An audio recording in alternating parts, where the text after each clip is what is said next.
നീ എവിടേക്കാ പോകുന്നേ? ഞാൻ 5 പപ്പായ മേടിക്കാൻ പോവാ. 5-6 പപ്പായോ? ഇതിനെത്രണ്ണം? ഫാറ്റി ലിവറിന് ഏറ്റവും ബെസ്റ്റ് ആണ് പപ്പായ. ഓ, പപ്പായ കഴിച്ചപ്പോ ഫാറ്റി ലിവർ മാറും. നീ ഒന്ന് വന്നേ, ഞാൻ ചോദിക്കട്ടെ, എങ്ങനെയാ ഈ പപ്പായ ഫാറ്റി ലിവറിനെ ഹെൽപ്പ് ചെയ്യുന്നത്? പപ്പായ എന്നത് ആന്റി ഓക്സിഡന്റ് റിച്ച് ആണ് എന്ന് പറഞ്ഞ ഈ flavonoids, vitamin A, vitamin C, vitamin E, ഈ കണ്ടന്റ്സ് ഒക്കെ ഇങ്ങനെയുള്ള ആന്റി ഓക്സിഡന്റ്സ് ഈ പപ്പായയിലുണ്ട്. ഫാറ്റി ലിവർ വരുമ്പോൾ ലിവറിൽ കൊഴുപ്പ് അടിയുന്നതുകൊണ്ട് തന്നെ ലിവറിന്റെ കോശങ്ങൾ ഡാമേജ് ആവാനുള്ള സാധ്യത വളരെ കൂടുതലാണ്. അപ്പൊ അതിനെ കറക്റ്റ് ചെയ്യാനായിട്ടാണ് ഈ ആന്റി ഓക്സിഡന്റ്സ് ഹെൽപ്പ് ചെയ്യുക. നമ്മൾ കേട്ടിട്ടില്ലേ ഈ ലിവർ പേഷ്യൻസിന് vitamin E medicines doctors prescribe ചെയ്യാറുണ്ട്. അതിന്റെ കാരണം ആ കോശങ്ങൾക്ക് വന്ന ഡാമേജ് കറക്റ്റ് ചെയ്യാനായിട്ടും ആ ഫാറ്റി ലിവർ മാറാനും വേണ്ടിയിട്ടാണ്. അതുപോലെ തന്നെ ഈ ഫാറ്റി ലിവർ പ്രശ്നമുള്ള മിക്കവർക്കും ഗ്യാസ് ട്രബിള്, ദഹിക്കാൻ ബുദ്ധിമുട്ട്, ദഹനക്കുറവ് അങ്ങനെയുള്ള പല പ്രശ്നങ്ങളും ഉണ്ടാവാനുള്ള സാധ്യതയുണ്ട്. അതിനെ കറക്റ്റ് ചെയ്യാനായിട്ട് ഹെൽപ്പ് ചെയ്യുന്ന പപ്പൈൻ എന്ന് പറയുന്ന ഒരു കണ്ടന്റും ഈ പപ്പായയിലുണ്ട്. അപ്പൊ നമ്മൾ ഈ പ്രോട്ടീൻ അടങ്ങിയ ഭക്ഷണങ്ങൾ അല്ലെങ്കിൽ ഫാറ്റ് ഒക്കെ ചെന്ന് കഴിയുമ്പോൾ അതിനെ ദഹിപ്പിക്കാനായിട്ട് ഇത് ഹെൽപ്പ് ചെയ്യും. അതുകൊണ്ട് തന്നെ ഫാറ്റി ലിവർ ഉള്ളവർക്ക് ദഹന പ്രശ്നങ്ങൾ കറക്റ്റ് ചെയ്യാനായിട്ടും ഈ പപ്പായ ഹെൽപ്പ് ചെയ്യും. ഈ ഫാറ്റി ലിവർ ഉള്ളവരിൽ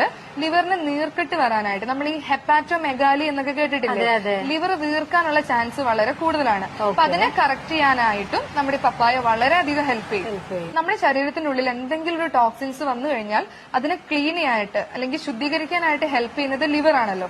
അപ്പൊ അങ്ങനെ ആ ടോക്സിൻസ് ലിവറിനെ അഫക്ട് ചെയ്യാതിരിക്കാനായിട്ടും ഈ പപ്പായ ഹെൽപ്പ് ചെയ്യും. ചുരുക്കി പറഞ്ഞാൽ നമ്മുടെ ലിവറിനെ ഡീടോക്സിഫൈ ചെയ്യാനായിട്ട് അല്ലെങ്കിൽ ശുദ്ധീകരിക്കാനായിട്ട് ഏറ്റവും ബെസ്റ്റ് ആയിട്ടുള്ള ഒന്നാണ് പപ്പായ. ഓക്കെ, അങ്ങനെയാണെങ്കിൽ പിന്നെ ഞാനും കുറച്ച് പപ്പായ വാങ്ങാം.